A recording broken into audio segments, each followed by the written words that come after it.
모두 자리에서 일어나셔서 찬양 드림으로 주일 예배를 시작하겠습니다.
거룩하다 거룩하다 주 하나님 곧 전능하시니요 전에도 계셨고 이제도 계시고 장차 오실 분 우리 주 하나님이여 영광과 존귀와 능력을 받으시기에 합당하오니 주께서 만물을 지으신지라 만물이 주의 뜻대로 있었고 또 지으심을 받았나이다. 아멘. 주님의 뜻대로 지으심을 받은 저희가 마음의 문을 활짝 열고 주님을 영접하여 주님께서 주시는 기회와 축복을 놓치지 않도록 이끌어 주시옵소서. 성령에 감화되어 주님이 주시는 위로와 용기를 받기를 원하옵니다. 마지막 때 어려운 이 시기에 믿음이 흔들리지 않도록 저희의 육혼용을 꽉 붙잡아 주셔서 어린 양의 혼인잔치에 청함을 받기에 합당하도록 항상 깨어 기도하며 마음과 목숨과 뜻과 힘을 다하여 주 나의 하나님을 사랑하게 하옵소서. 끝까지 복음을 전파하라는 지상 명령에 순종할 수 있도록 성령님 저희의 일상을 이끌어 주시옵소서. 오늘 예배드리는 이 시간 하나님의 보좌의 영광과 능력이 저희 에이마의 교회와 그 권속들에게 충만하게 하시오며 예수님이 주시는 은혜로 사랑과 희락이 넘치도록 부어 주시옵소서. 알파와 오메가 되시며 인간의 역사를 마무리하기 위해 다시 오실 창조 목자학교 교장이신 예수님 이름으로 기도드리옵나이다. 모두 함께 시편 27절 성시를 교독하시겠습니다. 여호와는 나의 빛이요 나의 구원이시니 내가 누구를 두려워하리요.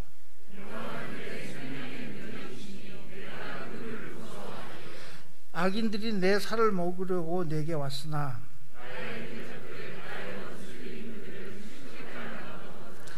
군대가 나를 대적하여 진칠지라도 내 마음이 두렵지 아니하며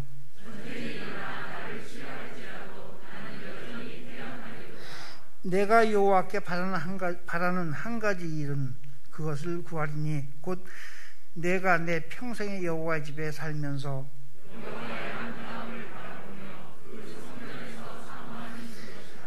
여호와께서 환난 날에 나를 그 초막 속에 비밀히 지키시고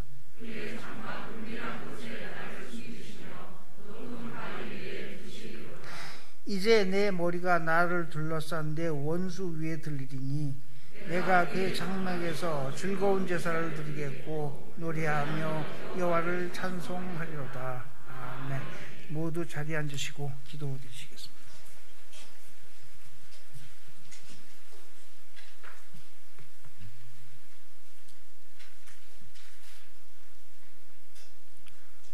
시작과 마침이 되시고 알파와 오메가 되시며 항상 저희와 함께 하시는 삼위 하나님, 거룩하신 이름을 찬양하며 한량없는 사랑과 은혜에 감사와 경배와 영광을 올려드립니다. 지난 한 주간도 저희 삶 가운데 한없는 긍휼과 은혜를 베풀어 주시고 복되고 거룩한 주일에 하나님을 예배할 수 있도록 인도하여 주심에 감사드립니다. 비록 모든 성도가 다 함께 모여서 예배 드리지 못하지만 저희의 몸이 이곳 성전에 있든 가정에 있든 어느 곳에 있든지 온 마음과 뜻과 정성을 다하여 하나님께 영광 드릴 수 있게 하여 주시옵소서.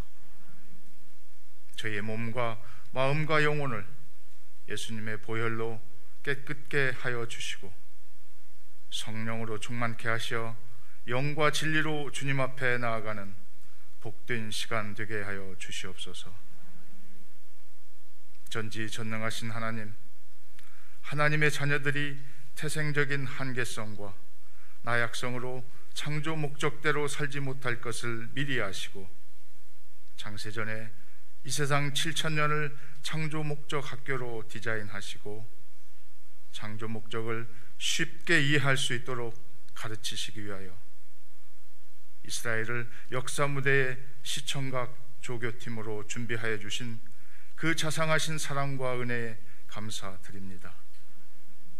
성령님, 저희가 지금은 부족하지만 날로 날로 하나님을 아는 지식과 명철과 지혜로 충만케 하시어 하나님의 정체성과 나의 정체성과 창조 목적의 절대성과 중요성을 깨닫고 지상 계명에 순종하며 지상 사명을 잘 감당하는 하나님을 경외하는 지혜자 되도록 은혜 베풀어 주시옵소서.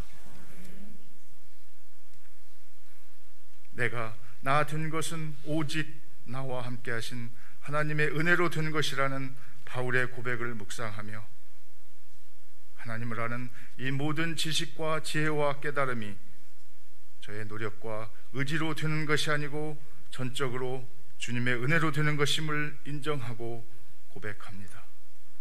성령님, 저희 삶에서 주님께 드릴 감사와 찬양이 넘치도록 은혜 베풀어 주시옵소서. AMI 미션 공동체를 위해 기도드립니다. 주 안에서 하나가 되어 디지털 선교사의 사명을 감당하고 있는 AMI 미션 공동체 모두가 마지막 때 창조 목적을 만방에 전하는 복음 주수꾼 역할을 하는 복된 크리스천 되도록 역사하여 주시옵소서.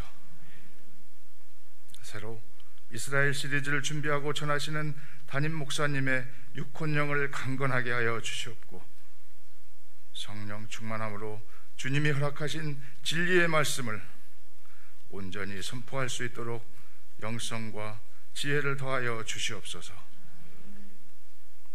세계 곳곳에서 복음을 전하며 헌신하는 선교사님과 동역자들에게 넘치는 은혜와 성령 충만함으로 복음의 열매가 풍성하게 맺게 하여 주시옵소서. 오늘 예배를 위하여 헌신하는 손길들에게 복을 내려 주시옵고 육신의 아픔과 경제적인 어려움을 겪고 있는 성도들에게 치유와 회복의 은혜를 베풀어 주시옵소서. 이 시간 대면 비대면으로 드리는 이 예배가 영과 진리로 드리는 예배 되기를 소망하며 존귀하신 우리 주 예수 그리스도의 이름으로 기도드립니다. 아멘. 다음은 사도신경으로 우리의 신앙을 고백하겠습니다. 나는 전능하신 아버지 하나님 천지의 창조주를 믿습니다. 나는 그의 유일하신 아들 우리 주 예수 그리스도를 믿습니다. 그는 성령으로 잉태되어 동정녀 마리아에게서 나시고 본디오 빌라도에게 고난을 받아 십자가에 못 박혀 죽으시고 장사된 지 사흘 만에 죽은 자 가운데서 다시 살아나셨으며 하늘에 오르시어 전능하신 아버지 하나님 우편에 앉아 계시다가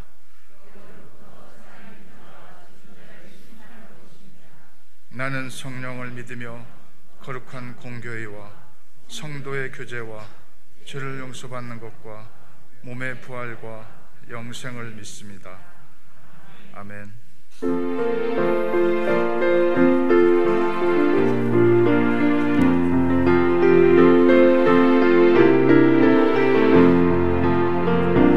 내 진정 사모하는 친구가 되시는 구주 예수님은 아름다워라.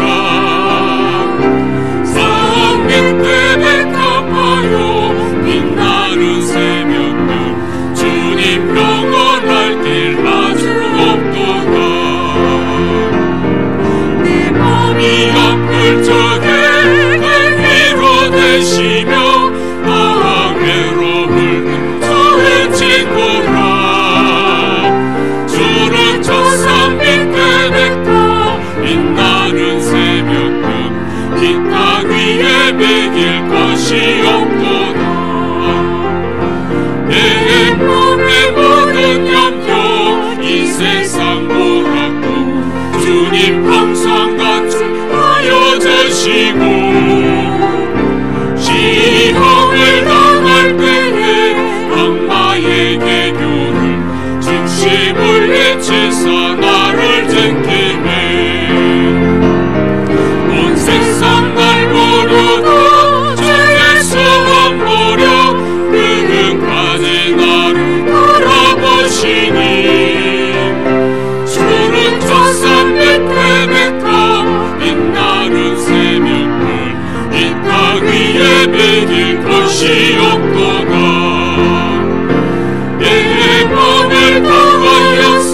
들어갈 때까지 일생의 노래를 행복해 하시는 자신이 그의 노래를 눈보다 더 이게 하셨네. 십자가 단단히 붙잡고 날마다 이기며 나가세. 머리에 면류관 쓰고서 주 앞에 찬양할 때까지 예수를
내가 부르던 주를 배울 때 나의 기쁨 넘치리라.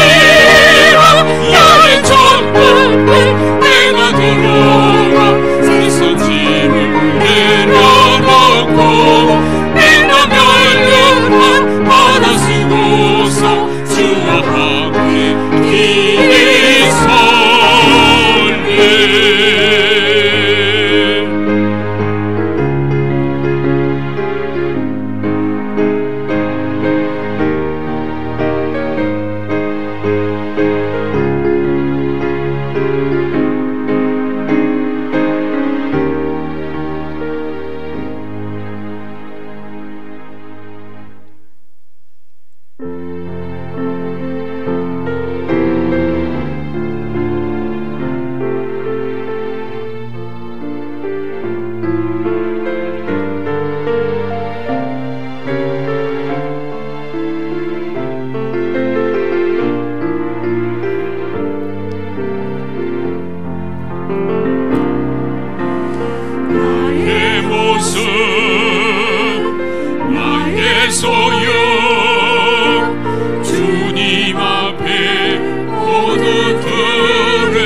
하나님 아버지, 우리 예수 그리스도가 재림에 오실 가까운 시대에 저희들이 주님을 섬기며 숨을 쉬며 살도록 은혜 베풀어 주심에 감사합니다.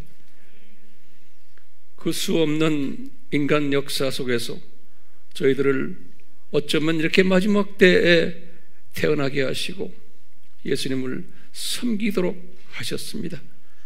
분명 주님의 마지막 때에 마지막을 준비하는 추수꾼이 되라고 이런 은혜를 베푸심을 저희들이 알고 있습니다.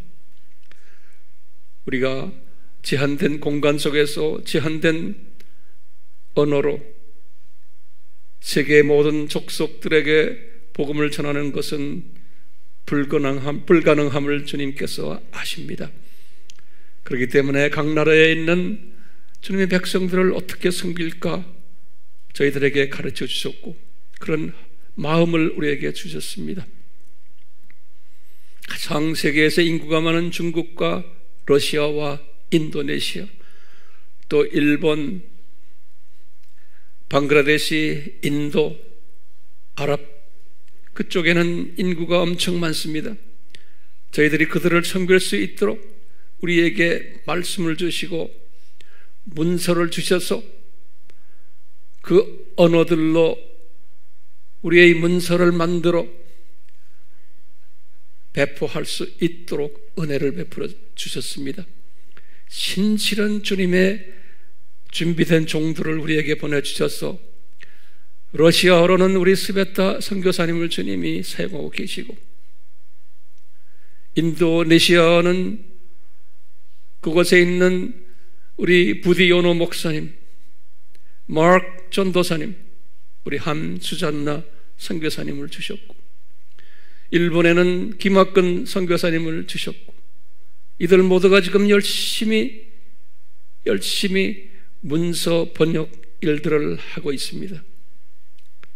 또 뿐만 아니라 방글라데시에도 우리 알프레드 목사님이 열심히 문서를 지금 만들고 있고, 터키에서 아랍어로, 터키어로, 이란어로 이미 만들어졌고, 또 열심히 또 만들고 있습니다.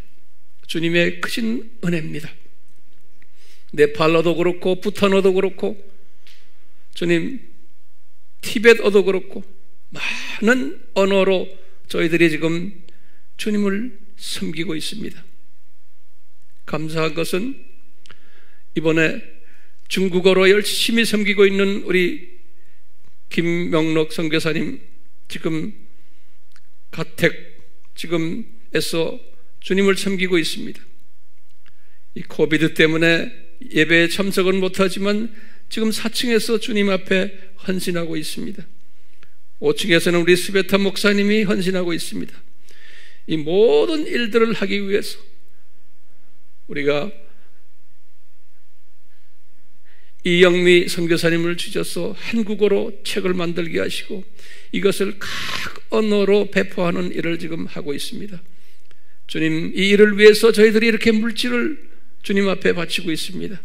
주여, 우리가 이 세계선교회 이 물질 가지고 헌신할 수 있는 믿음을 주셔서 이 마지막 때에 디지털 미셔너리로, 또 물질 미셔너리로, 기도 미셔너리로 저희들 사용하시고, 우리의 삶을 통해서 주님 크게 영광 받아 주시옵소서. 이 모든 저희들의 간구를 예수님의 이름으로 기도드리옵나이다. 아멘.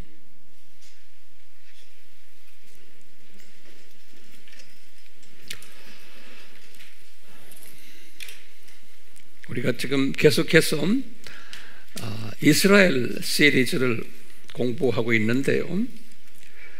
지난 시간에는 그 첫째 날로 이스라엘이라는 그 민족이, 또 그 나라가 이 창조 목적 학교의 조교팀들이었다라는 주제로 우리가 공부했어요. 이제 우리 공부는 계속해서 점진적으로 발전되기 때문에 항상 지난주에 우리가 무슨 공부를 했는지를 다시 한번 간단히 리뷰를 할 필요가 있어요. 지난 시간에는 이런 말씀을 제가 전했어요. 이 창조 목적 학교란 무엇인가? 그리고는 그 구조는 어떠한가? 또 거기에 교장은 누구고, 교감은 누구고, 또 학생은 누구고, 그 학생 가운데는 두 종류의 학생들이 있다. 유대인과 이방인들이다. 그런데 유대인은 1%도 안 되고, 하나님의 자녀들 중에, 학생들 중에 99.9%는 이방인들이다 라는 말씀을 우리가 공부했어요. 그런데 교사들이 있는데, 그 교사들은 좋은 교사와 나쁜 교사들이 있는데, 좋은 교사 중에 천사들이 있고, 그 좋은 교사들 그룹 중에 조교로 유대인들 학생들이지만 조교팀을 만들어서 우리 학생들을 교육시키고 있다. 뭘 교육시키냐? 창조 목적의 절대성과 중요성을 교육시키는 조교팀들이 유대인들이다. 거기에 팀장이 아브라함이다 그래서 오늘은 이 팀장 공부를 이제 조금 하게 될 거예요. 이 학교의 학과목들은 뭐냐? 우리가 7가지의 핵심 학과목들을 지난 시간에 제가 드렸어요. 그 중에 필수 과목은 아니지만 이스라엘 학이에요. 이스라엘 학을 저희들이 지금 선택 과목으로 공부하고 있어요. 이 선택 과목은, 이스라엘 학은 알아도 되고 몰라도 되는 거예요. 구원과 관계가 없어요. 그렇지만 알면은 요 7가지의 핵심 과목을 더 깊이, 더 넓게, 높게, 길게 소화할 수 있어요. 그러니까 우리의 영성이 더 커지고 넓어지고 높아지고 그래요. 그렇기 때문에 이 이스라엘 시리즈가 그런 의미에서 상당히 우리에게 필요한 거예요. 그러면 이 조교들이 어떤 방법으로 조교 사역을 하는가? 그러면은 이분들은 시청각 교육 방법으로, 비디오, 오디오 방법으로 하는데, 현장에서, 역사 무대에서 이것을 우리에게 보여주는 거예요. 그러면 무엇을 보여주려고 하느냐?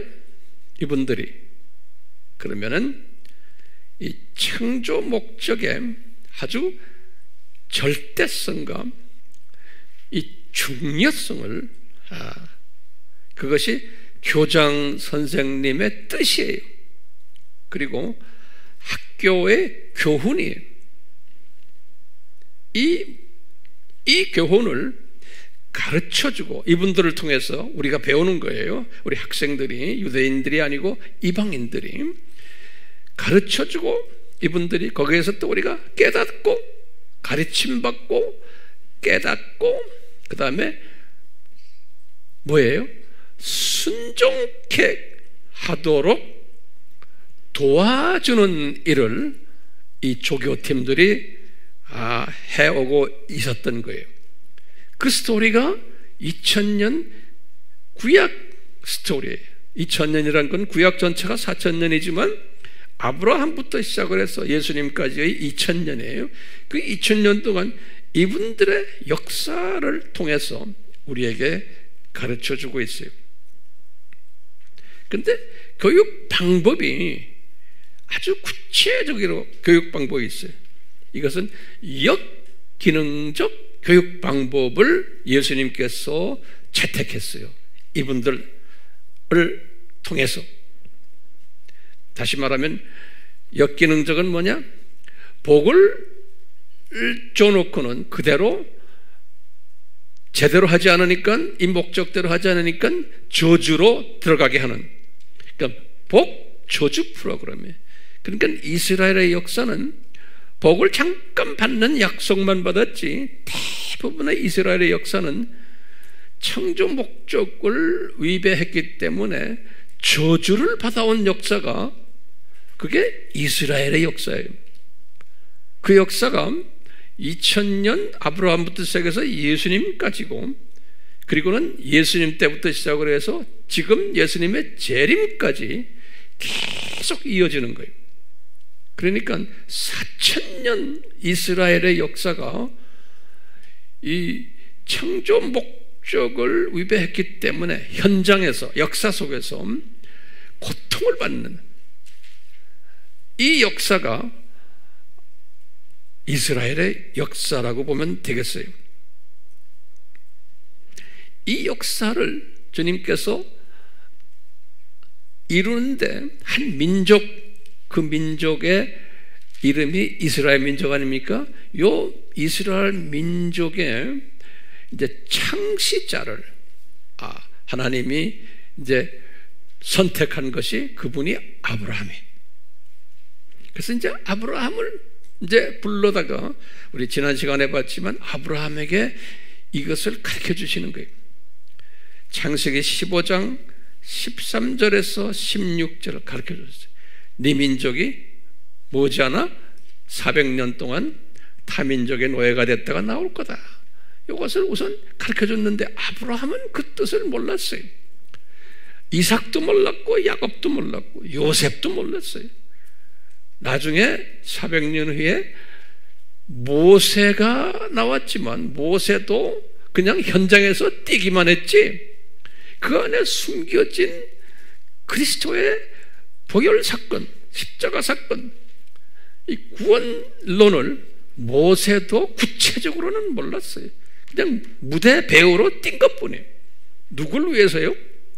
우리 이방인들, 하나님의 자녀들을 위해서. 그뿐입니까?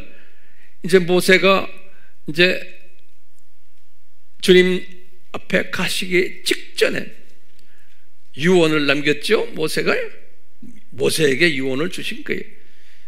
그 유명한 신명기 28장 1절에서부터 68절 신명기 전체 거기에 무슨 유언을 했어요? 만약에 if then 유언이 그렇죠? 그래서 만약에 창조 목적 대대로 하면은 내가 복을 내리고 만약에 제대로 안 하면 저주를 받을 거다. 근데 저주 내용이 훨씬 더 많았던 것을 우리가 지난 시간에 공부했어요. 복 내용은 1절에서부터 14절이고 저주 내용은 15절에서부터 68절까지. 그러니까 저주가 훨씬 더 많았고 이스라엘의 역사 속에서 그 후부터 사사시대, 왕정시대, 예수님 초림 그 시대 모든 시대 속에서 이 저주받은 스토리들이 저주받은 스토리 이게 이스라엘의 역사예요. 그래서 주후 70년에 5대 저주를 받은 결과가 70년부터 나타나는 것을 우리가 공부했어요. 거기 뭐였죠? 이 저주가 나라가 망하고 1대 저주, 2대 저주는 뭐예요?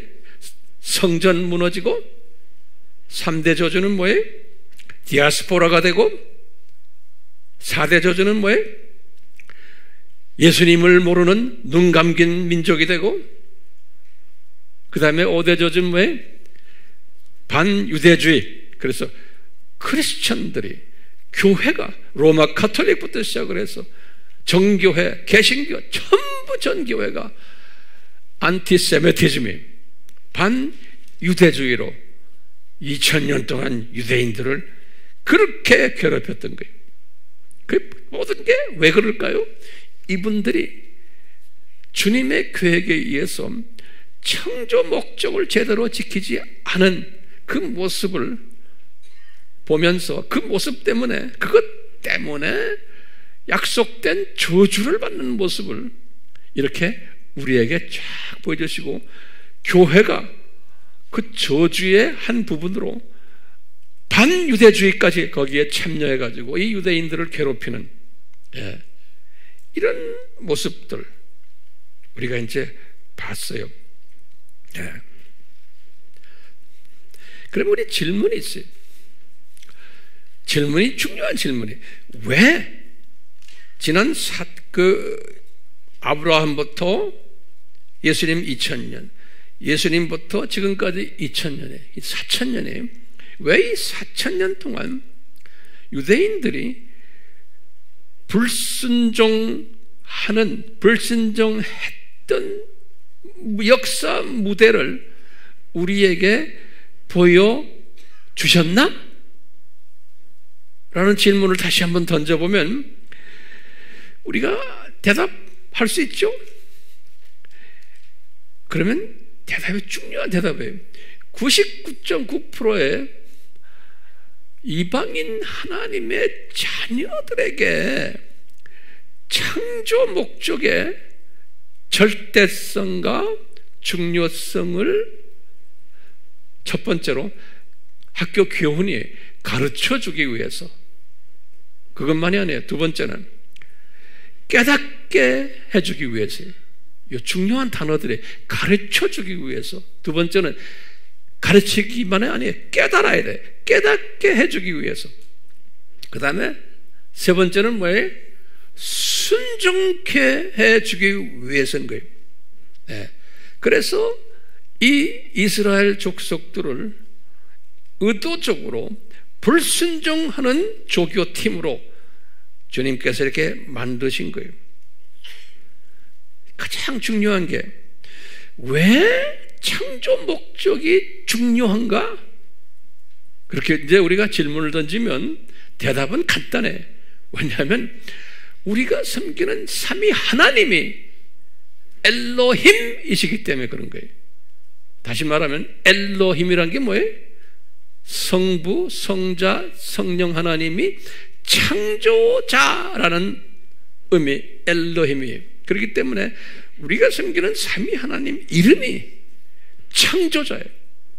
그렇기 때문에 이분의 마음이 거기에 있는 거예요. 창조의 목적에, 창조의 중요성에, 절대성에. 그렇기 때문에 이 조교팀들이 과거 아브라함부터 시작해서 예수님까지 2000년 동안 열심히 창조 목적을 위배해가지고 고생을 엄청나게 하는 그 이야기가 이제 신약에 와서 기독교인들에게 사도 바울이 편지 속에서 그것을 우리에게 가르쳐 준 거예요. 우리 크리스천들아, 유대의 역사를 봐라. 이분들이 이렇게 했단다. 이와 똑같이 우리 크리스천들도 이런 짓을 할 거다 라는 것을 사복음서에도 예수님이 말씀하셨고 또 바울 서신에도 항상 이야기했어요. 그러니까 교회 생활이라는 것은 뭐냐? 소위 기독교인들이 어떻게 사는 게 기독교인이냐? 열심히 예수님을 믿지만 이 세상에 살면서 유대인들처럼, 구약의 유대인들처럼 창조 목적을 제대로 안 지키면서 살게끔 되어 있다는 거예요. 하나님의 백성들이. 그래서 혼쭐이 나는 이야기, 교회 시대에 그 혼쭐 나서 혼쭐 때문에, 어려움 때문에 창조 목적을 찾으려고 하는 그러한 삶의 스타일이 크리스천 삶이라는 거예요. 네, 그러니까 우리는 이 세상에서 뭐 잘되고, 이 세상에서 내가 편하게 살고, 이 세상에서 평강 누리고, 이 세상에서 성공하고 하는 그것이 기독교인 삶이 아니라는 거예요. 기독교인 삶이라는 건 창조 목적을 훈련받기 위해서 이 땅에 던져진 분들이라는 거예요. 그래서 창조 목적을 제대로 지키지 않아서 아주 생고생을 하는 삶이 기독교 삶이라는, 기독교인의 삶이라는 거예요. 자, 그렇기 때문에 우리가요, 이것을 바울도 그렇고 예수님도 그렇고 베드로도 그렇고 이것을 강조하는 게, 우리가 이 세상에 나그네로 와가지고 창조 목적 훈련을 받으러 왔는데, 창조 목적 훈련을 받는데 그 모델이 어디 있느냐? 요 조교팀들이 보여줬다는 거예요. 구약에서 조교팀들이. 알겠어요? 그래서 이 조교팀들이 보여줬는데 그것을 신학 용어로 제가 여기다 적어놨어요. 바울이 말했어요. 신학 용어로 요 5가지 용어들이 있어요. 신학 용어로요. 그것을 어떤 때는 바울이 항상 말해요. 구약의 이스라엘 사람들이 예표로 보여줬다고. 예표라는 거예요. 그래서 이제 영어로는 타이프라고 그래요. 그래서 영어까지 같이 적어요. 예표로 우리에게 보여줬다는 거예요. 그러니까 구약 소리가 굉장히 중요한 거예요. 우리에게 예표로 보여줘요. 우리란 게 누굽니까? 이방인 하나님의 자녀들이에요. 그렇죠? 또는 섀도우, 그림자로도 보여줬다는 거예요. 그분들이 하는 행동을 통해서 그분들의 역사가 우리에게 그림자로 보여주는 거예요. 히브리서 8장 5절에 그림자란 단어가 나와요. 그 다음에 히브리서 8장 5절에는 또 모형이라는 단어가 나와요. 카피, 그래서 카피. 그 다음에 example, 번복이라는 단어, 한국말은 번복이라고 번역이 되어 있어요. 고린도전서 10장 6절에 그랬어요. 다 바울이 말한 거예요. 그분들의 역사가, 그 조교 역사가 우리에게 모형이 되고 우리 크리스찬들에게 example이 되고 또는 상징이 된다는 게 심볼. 히브리서 9장 9절에. 그러니까 이스라엘 사람들의 구약의 그 라이프스타일, 제사 방법, 그분들의 역사가 우리에게 예표로도 보여주고, 그러니까 구약 공부가 그렇게 중요한 거예요. 그림자로도 보여주고, 카피로도 보여주고, example로 보여주고, 심볼로 보여준다는 거예요. 그러니까 여러분들 구약 공부해야 돼요, 안 해야 돼요? 해야 되는 거예요. 예. 그래야지 신약을 제대로 이해할 수 있는 거예요. 예. 그런데 항상 저것을 이 예표로, 그림자로, 모형으로, 본보기로, 상징으로 보여주는 것이 왜 그럴까요? 우리 이방인 하나님의 자녀들이 이 하나님의 창조 목적을 잘 소화하고 깨닫고 순종하라고 하는 하나의 도우미들이에요. 도우미. 그래서 제가 위에다가 도우미 모습이라고 그러죠. 도우미, 헬퍼예요. 헬퍼. 그래서 우리가 성령님도 우리 요한복음 14장 16절에 보혜사라는 단어를 썼어요. 그러면 우리를 도와준다는 거예요. 그래서 보혜사, 파라클레토스, 다 우리를 도와주는, 똑같이 저 5가지 모습으로 우리를 도와주는 거예요. 우리가 누굽니까? 이방인 하나님의 자녀들, 다수 하나님의 자녀들을 도와주기 위해서. 예. 그런데 이 도와주는데 이분들이 비디오로, 오디오로, 시청각으로 도와주는 거예요. 이게 굉장히 중요한 개념이에요. 만약에 그냥 오디오로만 도와준단 말이 뭐였어요? 지난 시간에 그냥 말로만 하는 거예요. 그냥 문서로만 돼 있지 이스라엘 히스토리가 없는 거예요. 이 창조 목적 제대로 지켜라 한마디만 하고 그냥 이렇게만 말했으면 우리 피조물들의 이 한계성 때문에 이것을, 이 창조 목적을 중요하게 생각 안 하고 어떻게 해요? 거기에 집중도 안 하고 요 말 다 적으세요. 나 쳐다만 보지 마시고 일일이 다 적으셔야 돼. 말 하나하나를. 안 그러면 까먹어요. 우린 티처들이기 때문에 그래요. 말로만 받아놓으면 창조 목적의 중요성을 집중하지 못하고 우리 이 인간의 문제점이 잊어버리고 가볍게 여기고 또는 망각하게 되고 심각하게 생각하지 않을 수가 있는 거예요. 그 인간의 한계성이, 태생적 한계성이. 그렇기 때문에 우리 전지하신 하나님이 이 모든 것을 아시고는 이 시청각 교육을 시켜야겠다. 그래서 조교팀을 디자인하신 거예요. 조교팀을. 근데 이 조교팀 디자인이 언제 디자인했을까요? 라고 물어보면 뭐라고 대답해야 돼요? 창세전에 디자인하신 거예요. 창세전에 조교팀을 만들어서 이 내 사랑하는 자녀들에게 시청각으로 내가 현장으로 무대에 띄워가지고 보여주게 해야겠구나. 그런 거예요. 그래서 이 조교팀을 만들기 위해서 조교팀장이 누굴까요? 아브라함이라는 사람을 이건 주권적으로, 예정적 주권적으로 이분을 택하신 거예요. 이것은 이분이 잘나서도 아니고 이분이 운이 좋아서도 아니고 이분이 어떤 노력을 해서 되는 것도 아니고 무슨 자격이 있어가 아니고 일방적으로, 그래서 주권적, 예정적 차원에서 아브라함이 아닙니다. 아브라함을 이분이 임명하신 거예요. 이 삼위 하나님이 직접 임명하셔서 같이 관계했던 하나님은 여호와 하나님이에요. 그분이 누구예요? 예수님이에요. 그래서 오늘은 그 예수님께서 이 어른 아브람, 요 사람을 만나서 요 사람과 어떤 관계를 맺었느냐에 대해서 우리가 조금 집중해서 공부를 해보려고 그래요. 준비됐어요? 네. 참, 이분의 그 모습을 보면서 우리의 삶과 연계되어 있어요. 그렇기 때문에 이 아브라함에 대해서 우리가 간단히 한번 봐요. 아브람이라는 단어, 아브람, 우리 알죠? 아브람이라는 단어, 아브라함이 아니죠. 아브람이라는 요 단어요. 아브람, 요 단어가 무슨 뜻이 있다고 그랬어요? 이제 영어 성경은 노블맨 그랬어요. 노블맨이라는 소리가 뭐예요?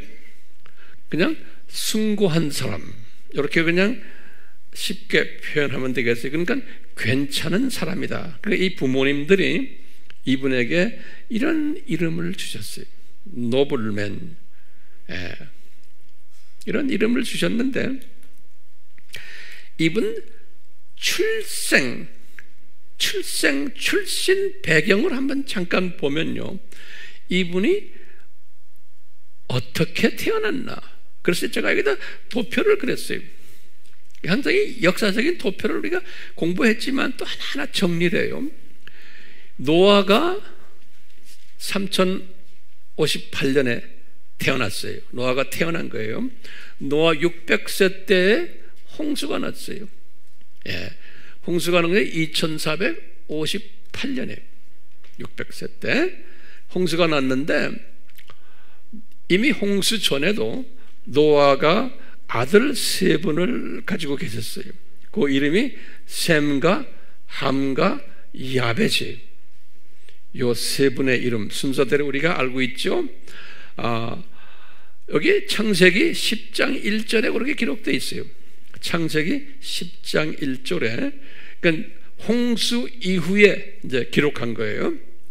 홍수 이후에 이제 모세가 창세기 10장 1절에 노아의 세 아들이 있다, 이렇게 10장 기억. 이 10장이 굉장히 중요한 장이에요. 이 10장이, 창세기 10장이. 왜냐하면 이 세 아들의 족보들이 쫙 적혀 있는 거예요. 근데 이 족보 속에서 우리에게 제시하는 정보가 상당히 많아요. 우리 이제 학문적으로 이 신학을 공부하는 사람한테는 이 창세기 10장을 굉장히 중요하게 보거든요. 왜냐하면 그 안에 많은 정보들을 우리한테 제공해 주고 있어요. 그 중에 일부가 뭐냐면, 이 셈은 아시아 사람의 조상이라는 거예요. 그래서 보면 요 성경 구절을 보면 알 수 있어요. 창세기 10장 21절에서 31절에 함은 아프리카 사람의 조상이에요. 왜냐하면 여기 창세기 10장 6절에서 20절을 보면은 우리가 짐작할 수가 있어요. 또 야벳은 유럽 사람의 조상이에요. 창세기 10장 2절에서 5절을 보면 우리가 짐작할 수가 있어요. 그래서 이제 우리 신학자들이 이제 이것을 보고 짐작을 하고 나중에 그 역사를 보면은 그게 맞는 거예요. 자, 우리는 무슨 족이에요? 아시아 사람이니까 우리는 셈족이죠. 예수님도 셈족이에요. 자, 요 보면은 창세기 11장 10절에서부터 26절에 기록해 놨는데, 뭐냐면 요 아브라함이 2166년인데 아브람입니다. 아브라함이 아니고요. 아브라함이 2166년에 태어났는데, 이분이 어느 족보냐? 그런데 요 노아에서부터 셈을 따라서 쭉 해서 아브라함까지 오는 보니까 노아의 10대 손인 거예요. 요 아브라함이. 다시 말하면 아브라함이 무슨 족이에요? 셈족인 거예요. 셈족.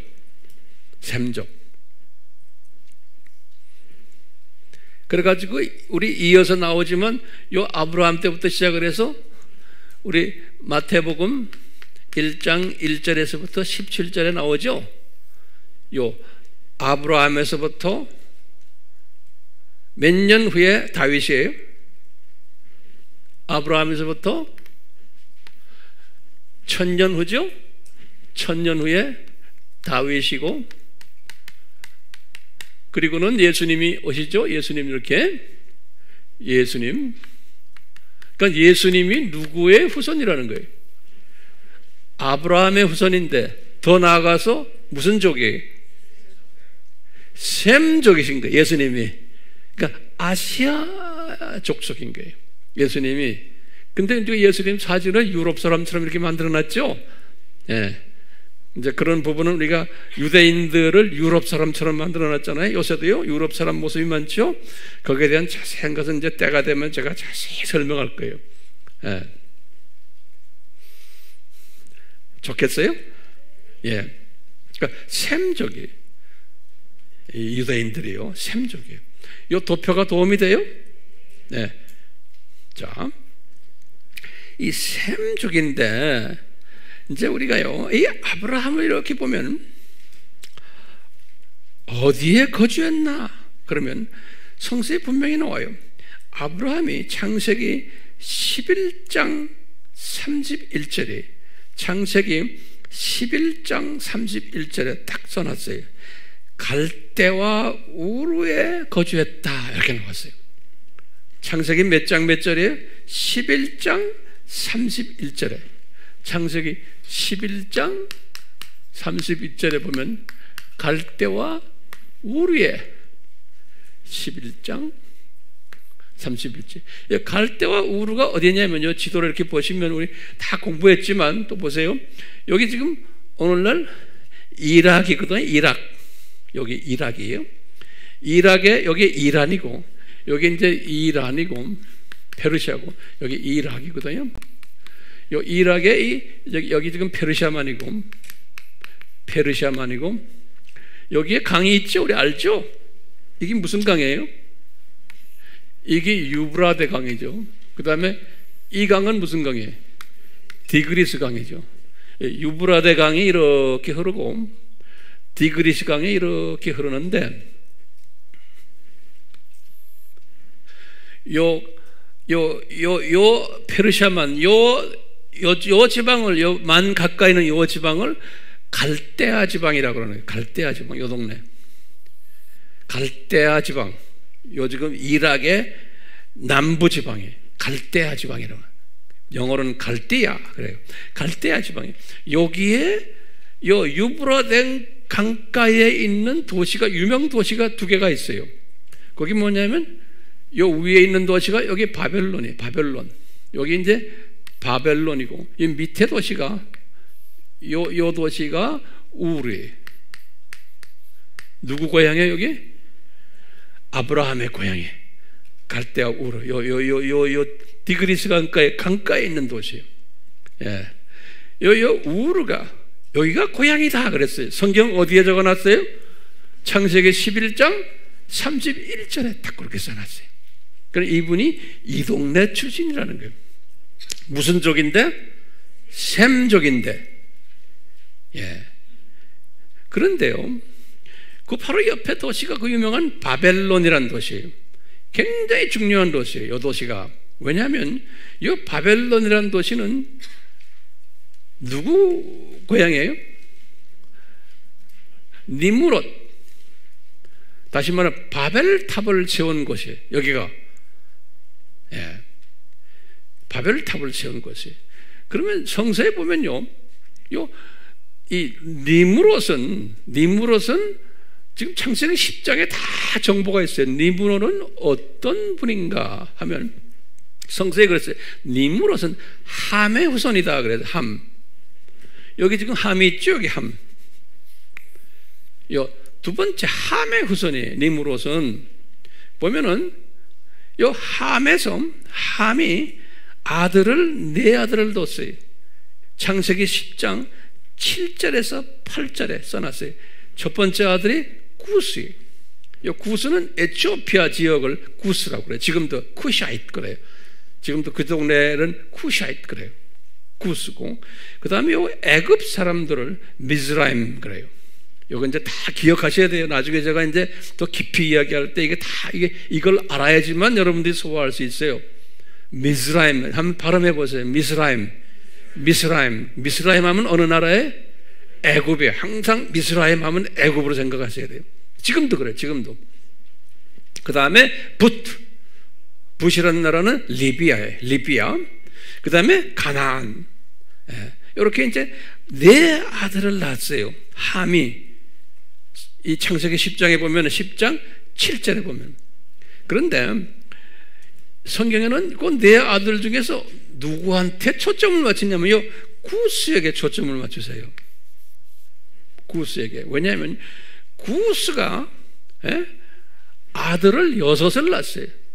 성경에 보면 조금 8절에 보면 이 아들을 6명을 낳는데 6명을 그 중에 6번째 아들이 니므롯이다 그랬어요. 6번째 아들이 구스의, 그러니까 누구의 손자예요? 니므롯이 함의 손자예요. 그러니까 니므롯은 함 쪽의 후손들이에요. 그러다가 이제 창세기 11장으로 넘어가 가지고 요 니므롯을 중심으로 해 가지고 바벨탑을 지은 이야기가 나와요. 바벨탑. 여기 창세기 11장 1절에서부터 9절에 보면, 그래서 이제 우리가 이제 짐작하는 거예요.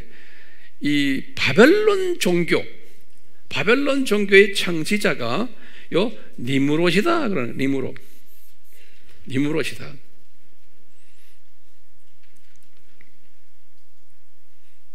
잘 따라오세요?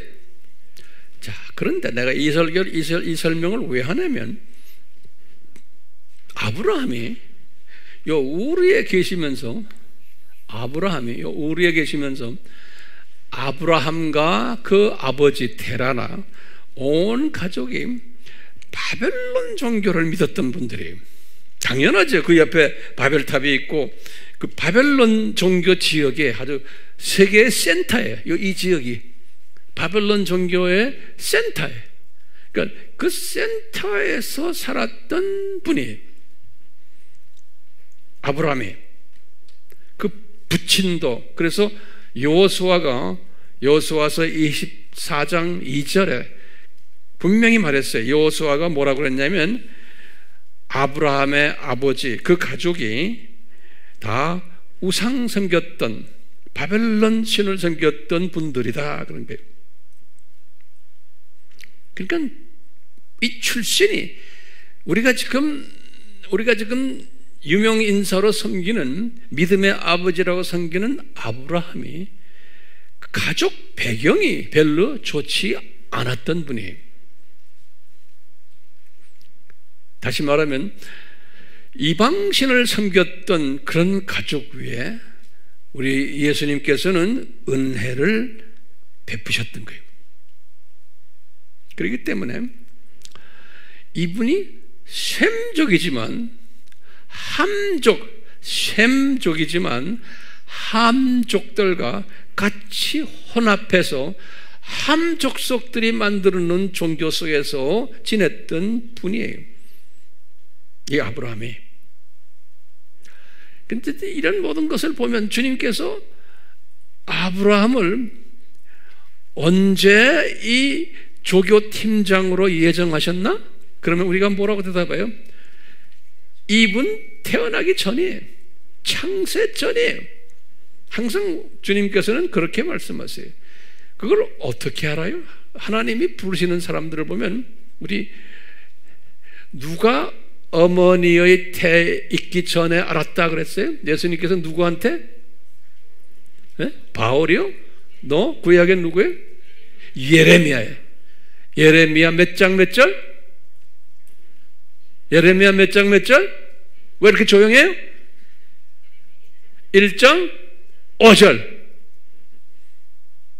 그러니까 어머니의 태에 형성되기 전에 이미 다 예수님께서 예레미야에게 그래서 내가 너를 알았다. 그러니까 그분 만들어지기 전에, 저나 여러분들도 마찬가지.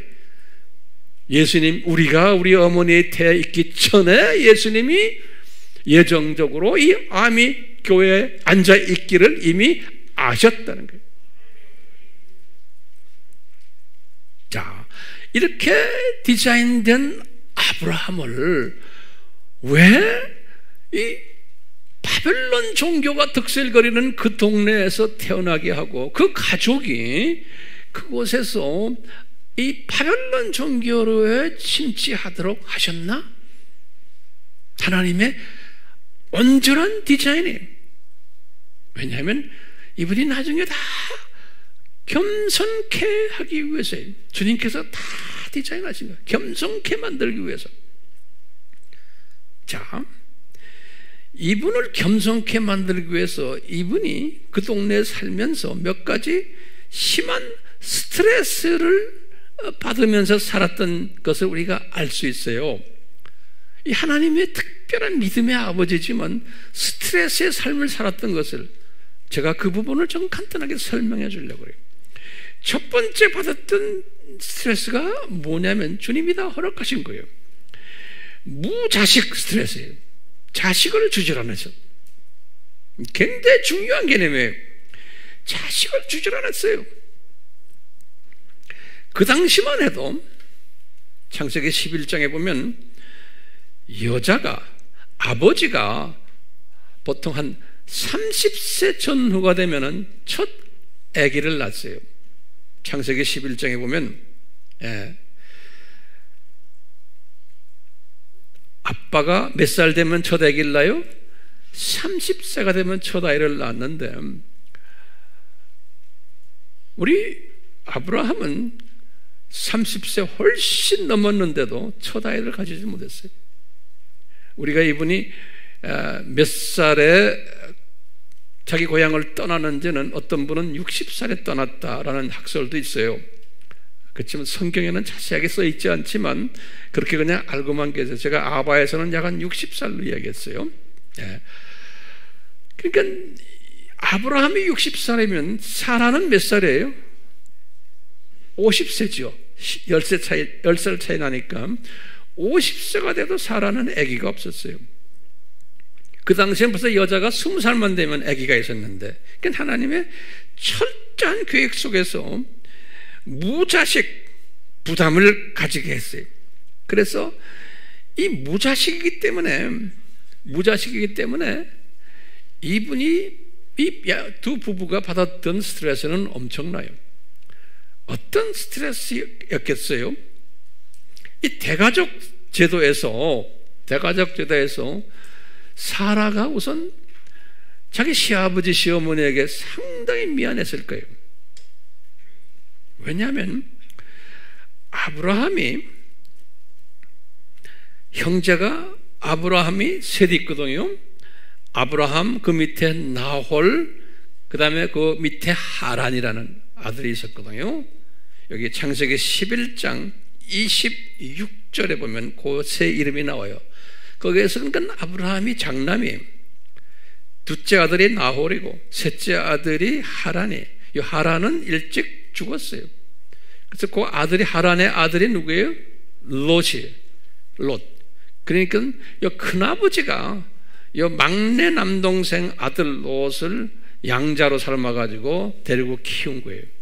자기 아이가 없으니까요. 그리고 또 아마 데라 할아버지가 얘야, 집안의 큰 장손인 아브라함아, 네 동생 조카, 네 동생 하란의 아들 조카 네가 책임져라. 그렇기 때문에 이제 사라도 그렇고 자기 자녀가 없으면서 자기하고 하란하고는 무슨 관계예요? 그걸 뭐라고 그래? 여자들이 남동생을 뭐라고 그래? 시동생. 그렇지. 작은 시동생 아들을 데리고 사는 거예요. 이 사라가 자기 자식이 없고, 이런 그 스트레스 속에서 항상 시아버지 시어머니에게 그 미안한 감을 가졌음이 틀림없을 거예요. 그러니까 항상 삶이 그렇게 즐겁지 않았던 것 같아요.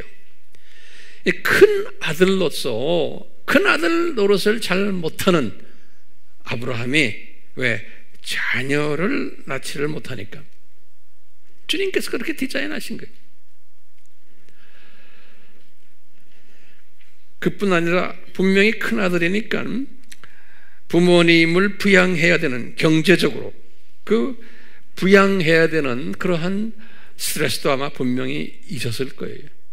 그렇지만 이분이 제가 보기에는 그냥 농사 짓는, 가축 돌보는 직업을 가지지 않았나 라고, 그냥 평범한 동네 아저씨. 그렇기 때문에 아주 평범한 사람이었어요. 그러니까 평범하면서도 집안의 장남으로서 책임을 다해야 되는데 책임을 다하지 못하는, 특히 자녀를 낳지 못하는 이런 그 스트레스 속에서 살고 있었던 평범한 동네 아저씨 같아요. 그렇기 때문에 특별히 비전도 없고 교육 수준도 별로 없었을 테고 꿈도 없고 해외여행도 생각도 못하는 이러한 평범한 그냥 시골 아저씨였다라고 상상하면 되겠어요. 그런데 여기다 적으세요. 첫 번째, 이런 사람에게 우리 예수님께서는 이런 사람에게 창조 목적 학교의 조교 팀장잡을 주시려고 하는 거예요. 그러니까 이런 것을 상상했겠어요? 노트에 적으세요. 상상 못했다. 제가 잔소리 많이 하죠. 노트에 적으라고요. 왜냐? 안 그러면 까먹어요, 사람은요. 두 번째는요, 나중에 이름도 아브라함으로 바뀔 것을 상상했겠어요? 아브라함은 뭐예요? 만민의, 전 세계 만민의 하나님의 자녀들의 아버지다라는 뜻 아니에요? 그러니까 신구약을 통해서 전 세계 하나님의 자녀들의 아버지가 되는 상상을 했겠어요? 특히 그 와이프 사라는 본래가 사례죠. 그냥 이쁜 공주 이름이에요. 그런데 만민의 어머니가 되는 그런 상상을 했겠어요? 창세기 17장 5절에는 이름 바뀐 거예요. 아브라함. 창세기 17장 15절에서 16절은 사대가 사라로 바뀌는 장면이에요. 또 세 번째로는요, 이분들이 나이가 75세 됐을 때 아브라함이 저 멀리 가나안 땅으로, 이 가나안 땅으로 이주할 것을 상상해냈겠어요? 해외여행이에요, 해외여행. 예?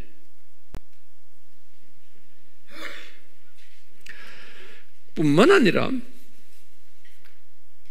네 번째로 이 자기네가 믿고 있는 바벨론 종교의 신, 바벨론 종교의 신을 믿고 있었던 분들이 갑자기 다른 신이라고 하는 여호와께서 나타난 거예요. 그분에게 그때 분명히 천사의 모습이나 안 그러면 사람의 모습으로 나타났을 걸로 짐작을 해요. 아브라함에게 나타났어요. 예. 이 나타난 것, 다른 종교의 신이 나타난 것 상상해냈겠어요? 예. 뿐만 아니라 이분들이 자식도 없는 사람들인데 이분들이 나중에 히브리인들의 조상이 된 거예요. 이분들이 이스라엘 사람들의 조상이 된 거예요. 유대인들의 조상이 된 거예요. 이거 상상이나 했겠어요? 못했죠. 게다가 이분들이 예수님의 조상이 될 것을 상상이나 했겠어요? 내가 볼 때는 꿈도 꾸지 않았었을 것 같아요. 네, 꿈도 꾸지 않았었던 분들이. 그런데 누구는 이것을 상상하고 이미 디자인했어요. 누가? 여호와 하나님이, 예수님이 이미 다 창세전에 이분이 이런 사람이 될 것을 이미 다 디자인하신 거예요. 그런데 본인들은 몰랐던 거예요. 이것이 우리의 삶 속에서 그대로 적용이 돼요. 자, 저는 이 말씀을 이렇게 묵상하면서 솔로몬이 깨달은 것을 여러분들과 나누려고 해요. 솔로몬이 깨달은 것을. 다시 말하면 이 하나님의 때가 찼기 때문에 이제 예수님께서 이분에게 나타나신 거예요. 갈대와 우르에. 자, 그래서 보시면 이 굉장히 중요한 개념이니까 보세요. 솔로몬도 완전히 회개를 한 후에 전도서를 쓸 때 이 말씀을 받은 거예요. 이 전도서 우리 3장 1절 아주 유명한 장이죠. 이거 여러분들 잘 들으셔야 돼요. 솔로몬이 전도서 3장 1절에 그랬어요. 하늘 아래 모든 것에는, 그러니까 하늘 아래의 모든 것에는, 이거 굉장히 중요한 개념이, 모든 것에는 시기가 있다는 거예요. 그리고는 모든 목적에는 때가 있다, 이렇게 써놨어요. 굉장히 중요한 말이에요. 이걸 내가 설명해 드리려고 그래요. 준비됐어요? 다시 봐요. 모든 것에는 뭐가 있다? 시기가 있고, 모든 목적에는 때가 있다는 거예요. 단어들이 하나하나가 중요해요. 그래서 제가 이 구약은 무슨 언어로 되어 있어요? 히브리어로 되어 있어요. 그래서 제가 히브리어 성경이 있거든요. 히브리어 성경을 열고는 이걸 자세히 봤어요. 보니까 요 시기라는 단어를 히브리어 성경에는 뭐라고 써놨냐면 제만이라고 써놨어요. 제만. 요 시기라는 단어를. 예? 그래서 요 제만이라는 뜻을 헬라어로는 뭐라고 써있냐면 크로노스라고 되어 있어요. 여러분들 크로노스라는 말 들었죠? 예. 그리고 영어로는 뭐라고 번역해놨냐면 시즌이라고 번역해놨어요. 그러니까 이 번역들이 아주 까릿까릿해요. 그래서 이 신약에 와서 이 번역을 또 번역가들이 잘못 번역했어요. 제가 보니까, 제가 원어를 보면서 이렇게 쫙 비교해 보니까, 자, 그 신약에 잘못 번역한 건 제가 오늘 다루지 않아요. 예. 자, 보시면 요 크로노스라는 단어를 썼어요. 그 다음에 보시면 모든 목적에는, 이 목적이라는 걸 내가 원어를 딱 보니까 뭐라 썼냐면 케펫이라는 단어를 써요. 케펫, 목적이라는 단어가요. 그래서 케펫을 내가 다시 딕셔너리로 사전을 들여다봤어요. 케펫가 무슨 뜻인가? 그랬더니 거기다가 이제 영어로 써놨어요. 제가 보는 건 다 영어 책들이거든요. 보니까 delight 이렇게 써놨어요. delight이 뭡니까? 즐겁다라는 뜻이에요. 그 다음에 케펫을 또 wish, 소원, 또 desire, 소원, 이렇게 써놨어요. 케펫을 설명해놨어요. 그래서 내가 한참 그걸 가지고 묵상했어요. 어떻게 한국말로는 목적이에요. 그런데 어떻게 목적을, 이게 케펫인데 어떻게 이 번역가들이 목적이라고 말했을까? 그 속에 성경계 delight, wish, desire, 여기 다시 말하면 이 목적이라는 것은 더 깊은 의미에 하나님의 무슨 뜻이 있고 목적이 있는데, 그 목적을 이루는데 그 목적 속에 뭐가 들어있냐면 하나님의 기쁨이 들어있는 거예요. 잘 따라하세요. 그거 적어놓으세요. 하나님의 목적 속에, 창조 목적이 하나님의 목적 속에 하나님의 기쁨, 하나님의 소원이 숨겨져 있는 게 그냥 막연한 목적이 아니에요. 오케이? 근데 그 목적에는 때가 있다 그랬어요. 근데 이 때를 딱 제가 원어를 들여다보니까 히브리어로는 에스라고 그랬어요. 에스. 요걸 다시 헬라어 원어를 제가 들여다보니까 요건 카이로스라고 써놨어요. 카이로스. 영어로는 타임이라고 써놨어요. 어려워요? 요거 내가 설명을 해드려야 돼. 그러니까 이것은 우리가 영성을 가지고서 이 안에 숨겨진 하나님의 뜻을 내가 잘 그걸 소화를 해야 돼요. 이거 보세요. 우리가 아브라함을 들여다보면서 요거 봐요. 아브라함을 지금 방문해서 예수님이 고향을 이제 가서 부를 때 아브라함에게 이 시기가 있었던 거예요. 아브라함, 다시 말하면 요걸 내가 다시 크로노스라는 말은 무슨 소리인가 하면, 크로노스라는 뜻이 뭐냐면 요거 잘 기억하세요. 우리 구약에서 보면 역대기, 역대상, 역대하 이게 나오죠. 그 역대상, 역대하를 크로니클이라는 발음을 써요. 크로니클. 본래는 Chronicles, First Chronicles, Second Chronicle 그래. 이걸 한국말로 역대 이렇게 번역. 이 Chronicle이라는 이 뜻이 이게 다 헬라 말에서 나온 말이거든요. 크로노스라는 뜻이 뭐냐면요. 크로노스란 말은 거기다 적어놓으세요. 역사적으로 그냥 평면적인 개념이, 다시 말해 이 시간적인 개념이, 이 크로노스는 역사에, 그러니까 역대기가 뭔가 이스라엘 역사를 적어놓은 게 역대기 아닙니까? 똑같이 역사에, 그러니까 평면적인 시간 흐름이, 평면적인 시간 흐름을 말할 때 여기 크로노스 그래요. 크로노스. 그러니까 모든 하늘 아래의 모든 것에는 역사적인 흐름이 있다는 거예요. 시기가 있다 그런 말은요, 역사적인, 역사에 의해서 흘러가는 흐름이 있다는 거예요.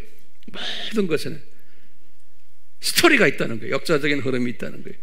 그런데 이것이 있는데 그 다음에 하나님이 이렇게 흐르게 하는 데는 목적이 있다는 거예요. 하나님의 목적이 그냥 막연히 그냥 역사 흐름이 하는 게 아니고 목적이 있는데, 그 목적에는 하나님의 기쁨이 숨겨져 있고 소원이 숨겨져 있다는 거예요.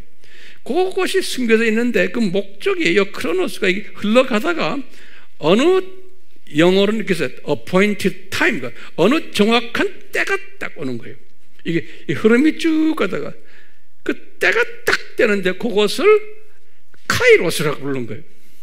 이 카이로스라는 의미는 뭐냐면 평면 개념이 아니고 이건 때인데 평면으로 쭉 역사적으로 흘러오다가 하나님의 깊은 소원이 들어있고 하나님의 깊은 뜻이 들어있고 하나님의 깊은 그 안에 하나님의 기쁨이 숨겨져 있는 그 때가 있다는 거예요. 예. 소원이 들어있고 특별한 때가 있다는 거예요. 예. 그러니까 이것은 하나의 방점이 될 수도 있고 또는 방점 안에서도 또 조금씩 흘러가는, 제가 예를 들면 지금 아브라함을 부르실 때, 즉 방문 갔을 때 예수님께서요, 그때는 뭐예요? 그것은 크로노스요, 안 그러면 카이로스요. 카이로스예요. 오케이? 근데 카이로스지만 그때부터 불러가지고 그때부터 우리가 다음 시간부터 계속 하겠지만 그때부터 아브라함을 사용하시는 이야기가 나오거든요. 어떻게?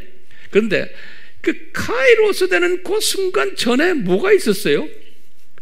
크로노스가 있었던 거예요. 아브라함의 삶 속에서 그 크로노스가 어디에서부터 시작할까? 창세 전부터 삼위 하나님이 우리가 조교팀을 만들자 그래가지고 이 조교팀의 팀장을 누구로 할까? 그것까지도 다 결정하신 게 창세 전에. 오케이? 그때부터 크로노스가 시작된 거예요. 그래서 이 시기가 시작돼서 쭉 가다가 점점 무르익어 가면서 이제 이까지 온 거예요. 오늘 설교까지. 어려워요? 셀에서 이거 서로 나눌 수 있겠어요? 이것이 그대로 여러분과 내 삶에서도 나타나는 거예요. 그러니까 솔로몬이 뭐라고 그랬냐면 이 모든 것에는 크로노스가 있는데 그리고는 그 목적 속에 크로노스가 끝나서 어떤 목적을 이룰 때 그 목적 속에 하나님의 소원이 있고 기쁨이 숨겨져 있는데 그 때가 카이로스라는 거예요. 오케이? 그러니까 지금 예수님께서 갈대와 우르에 아브라함을 방문 간 것이 카이로스로 된 거예요. 그래서 이제 그분에게 가서 이제 하나님의 그동안에 준비된 것을 이제 이루는 이 시간이. 그렇기 때문에 솔로몬이 이 크로노스와 카이로스를 깨달으면서 솔로몬이 이 카이로스를 이렇게 설명했어요. 모든 목적에는 카이로스 때가 있는데, 그러면서 뭐냐면 그랬어요. 그 유명한 말이에요. 태어날 때가 있고 죽을 때가 있고, 죽는 것도 하나님의 카이로스 속에 있네. 심을 때가 있고 뽑을 때도 있고, 죽일 때도 있고 치유할 때도 있고, 헐 때도 있고 지을 때도 있고, 울 때도 있고 웃을 때도 있고, 애도할 때도 있고 춤출 때도 있고, 안을 때도 있고 알지 않을 때도 있고, 얻을 때도 있고 잃을 때도 있고, 간수할 때도 있고 버릴 때도 있고, 이 찢을 때도 있고 꿰맬 때도 있고, 침묵할 때도 있고 말할 때도 있고, 사랑할 때도 있고 미워할 때도 있고, 전쟁할 때도 있고 평화할 때도 있다는 거예요. 그렇기 때문에 이 사상을 가진 사람은 내가 지금 좀 어려움에 있다고 그래서 그 어려움이 나를 지배할 수 있어요, 없어요? 없어요. 이 필요한 때, 아브라함에게도 이 과정을 다 경험했듯이 하나님의 일하는 어떤 사람을 사용하시려면은 크로노스로 쭉 사용하시다가 때가 되면 카이로스로 탁 잡아다가 이제 사용하시는데, 카이로스, 크로노스 기간에도 이 어렵고 이것이 있었지만 카이로스 속에 들어와도 또 있는 거예요. 네.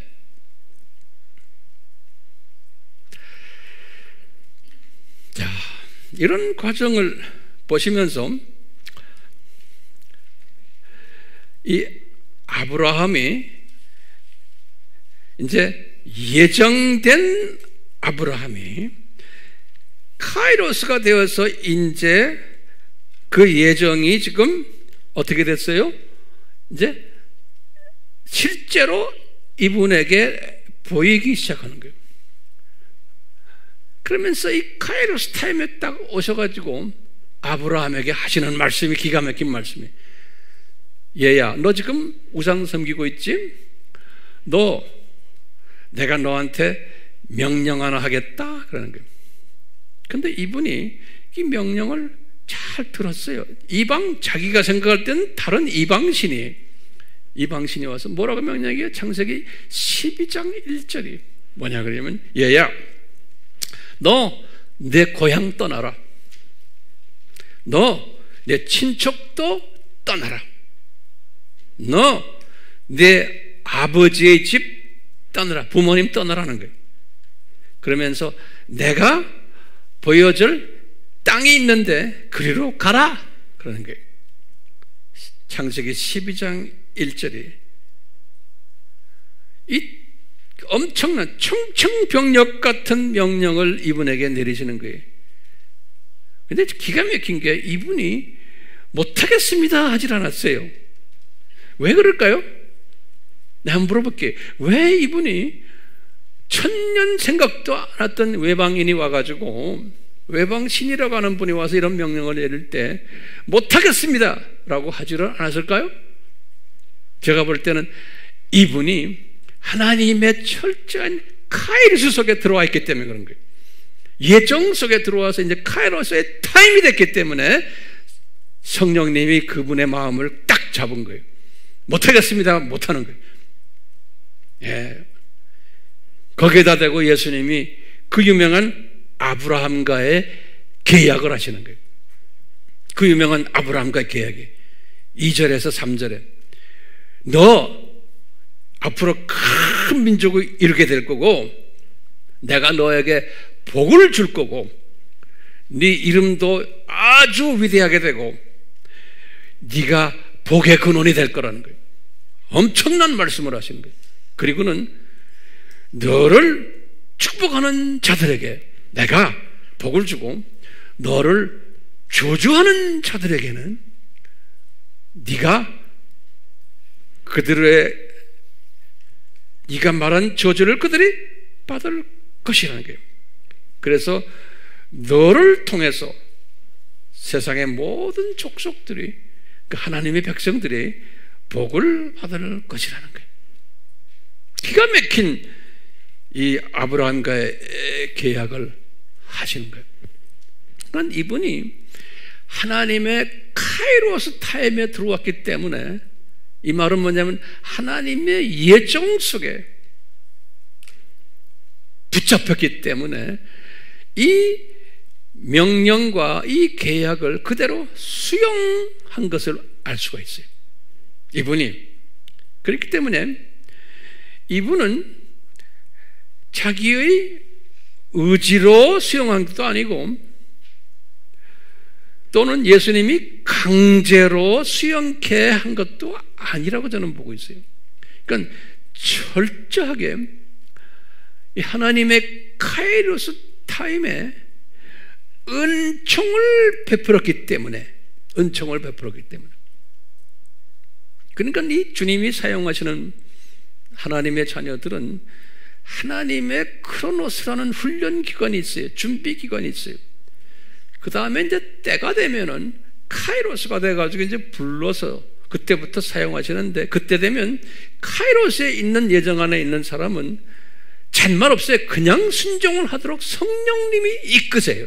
성령님이, 그러니까 성령님의 이끄심을 받은 자는, 다시 말하면 예정 속에서 불림을 받은 자는 성령님의 이끄심에 순종하게 되어 있어요. 내 의지가 아니에요. 그렇기 때문에 우리가 히브리서 11장에서 믿음장을 이야기할 때 히브리 기자가 이 아브라함의 그 카이로스 때에 받았던 믿음을 설명하는 게 있어요. 11장 8절에 그 유명한 말씀이에요. 우리 조상 아브라함은 믿음으로 장차 유업받을 땅을 떠나라는 부름을 받았을 때 순종하여 어디로 가야 하는지도 모르면서 떠났다는 거예요. 이 믿음. 그렇기 때문에 이 믿음, 이분이 이 믿음은 이게 우연한 것도 아니고 그냥 이분이 잘나서도 아니고, 이건 철저한 하나님의 예정 안에서 때가 되어서 이분이 받았던 그 믿음이, 신기하게도 이분이 이 믿음을 딱 받았을 때 이제 부모님에게도 말을 했을 테고 조카 롯에게도 말했을 거고죠. 우리 떠나자. 그럴 때 놀랍게도 이분들도 사라도 반대하지 않았던 게 놀라운 거예요. 그러니까 집안의 한 어른이 이 믿음을 가졌기 때문에 그 믿음이 가족들에게도 그냥 전수된 거예요.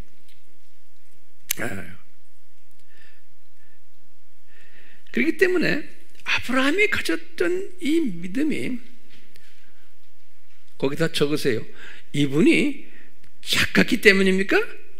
그 말도, 이분이 고상한 인격을 가졌기 때문입니까? 안 그러면 이분이 어떤 착한 선행을 했기 때문입니까? 안 그러면 노력했기 때문입니까? 아니죠. 그러니까 여기 알메니안주의 사상이 아니에요. 이것은 무슨 사상이에요? 예정론적 주권적 사상이에요. 하나님의 일방적인 주권에 의해서 만들어진 믿음이에요. 아브라함이 가졌던 믿음은 그것뿐이 잘나서가 아니에요. 그렇기 때문에 이분은 주권에 의해서, 예정에 의해서 창세전에 이 조교팀장으로 예정되었기 때문에 크로노스 기간을 다 거치게 한 후에 이 족보석에 집어넣어 가지고 다 한 후에, 그래서 카이로스 때가 딱 왔을 때에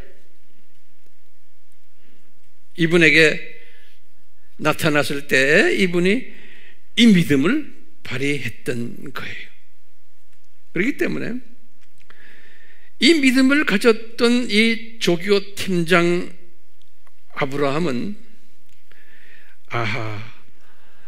성령님의 능력에 의해서 불가항력적으로 이분은 그냥 노를 할 수 없었던 이 하나님의 절대 주권 속에 있었던 분임을 우리가 알 수가 있어요. 이런 사람은 성령님의 도움이 뒤따르게 되어 있어요. 오늘 말씀, 이 하나님의 이 크로노스가 아니고 하나님의 뭐예요? 카이로스 타임에 들어온 아브라함은 똑같이 여러분들도 마찬가지예요. 여러분들도 저나 창세전에 하나님께서 우리를 이렇게 주님의 자녀로 이 세상에 살도록 한 다음에 크로노스라는 많은 역사 속에서 카이로스 타임에 왔기 때문에 우리를 이렇게 이 공간에서 만나게 하고 주님을 함께 섬기면서 그냥 섬기는 게 아니라 세계 복음화의 비전을 가지고 우리가 지금 이렇게 모여 있다라고 저는 믿고 있는 거예요. 아멘? 그렇기 때문에 이 믿음을 가진 사람은 조금 섭섭한 일이 있다고 해서 빠이빠이 하고 떠나고 이러질 않아요. 그냥 이 믿음을 가지고 우리가 주님을 계속 섬겨야 돼요. 그럴 자신이 있어요? 이 믿음 속에 들어온 사람은 우리가 이제 계속해서 이 카이로스의 믿음 속에 들어왔던 아브라함을 이제 앞으로 어떻게 쓰셨나, 그것을 우리가 계속해서 이제 우리가 이제 공부하게 될 거예요. 그리고는 똑같이 우리 카이로스 타임 속에 들어온 우리가 이렇게 주 안에서 주님이 만나게 했는데 앞으로 주님이 우리를 어떻게 쓰실 것인가, 저는 기대가 커요. 그냥 한 걸음 한 걸음 주님의 뜻을 따라서 한 걸음 한 걸음 걸어가는 우리 모두가 되기를, 이번 특별히 아브라함을 통해서 우리에게 주시는 메시지를 항상 묵상하시면서 우리 이런 사람 되기를 예수님의 이름으로 축원합니다. 아멘. 하나님 아버지, 우리 피조물들이 전혀 소화할 수 없는 많은 사건들, 역사적인 이야기들, 특히 이번 이스라엘에 관한 이 모든 여러 가지 이야기들, 성령님이 조명해 주시는 바에 따라서 저희들이 지금 묵상하고 있습니다. 예수님, 이 크로노스와 카이로스의 차이점, 이 두 개가 어떻게 역동적으로 역사 하나를 조금 우리가 배우게 되었습니다. 이것이 아브라함의 삶 속에서 진행되고 있었음을 깨닫게 되었고, 이것이 우리의 삶 속에서도 계속 진행되고 있음을 고백합니다. 주님, 앞으로 저희들은 주님의 뜻이 어디에 있는지를 겸손히 그냥 순종하며 한 걸음 한 걸음 걸어가는 이 복된 순종파 주님의 자녀들이 되도록 은혜 위에 은혜를 베풀어 주시옵소서. 예수님의 이름으로 기도드리옵나이다. 아멘.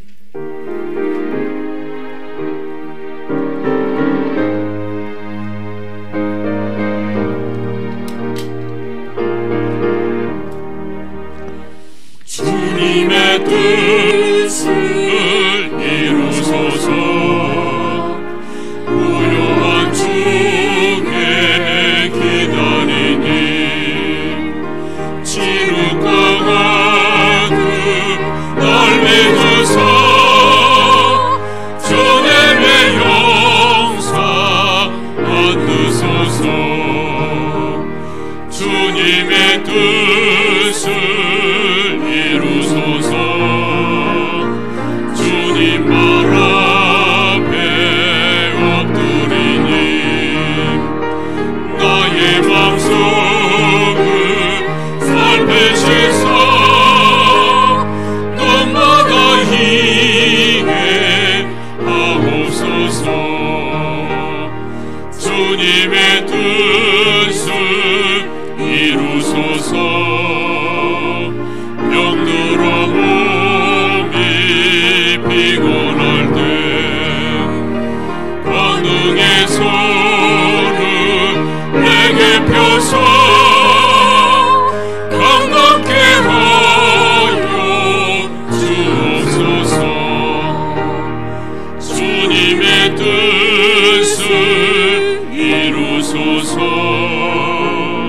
온전히 나를 주장하사 주님과 함께 동행함을 만민이 알게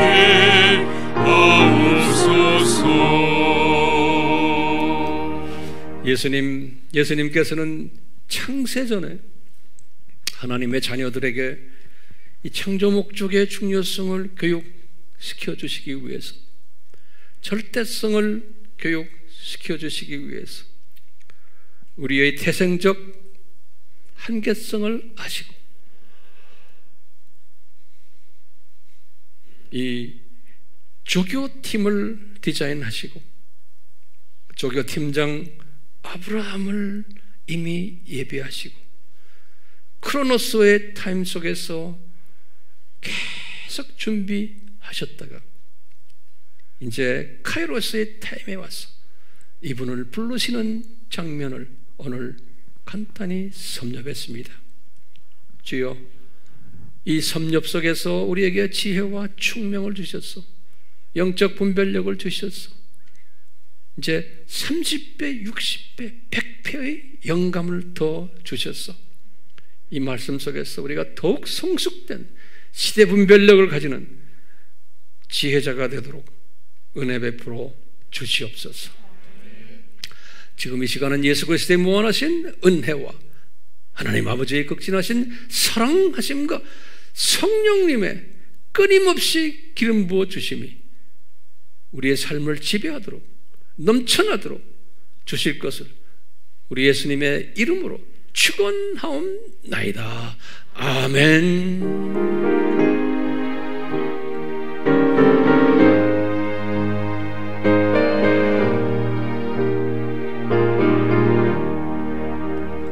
주님의 뜻을 이루소서.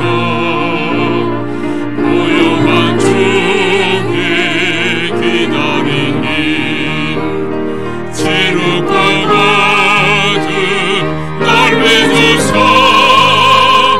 주님의 용사 만드소서. 주님의 뜻을 이루소서.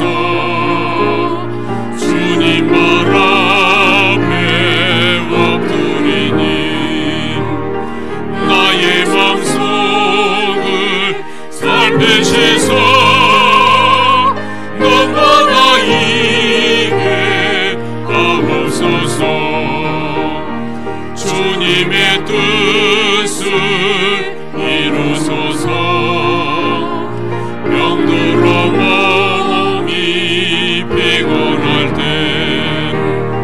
권능의 손을 내게 펴서 강건케 하여 주옵소서.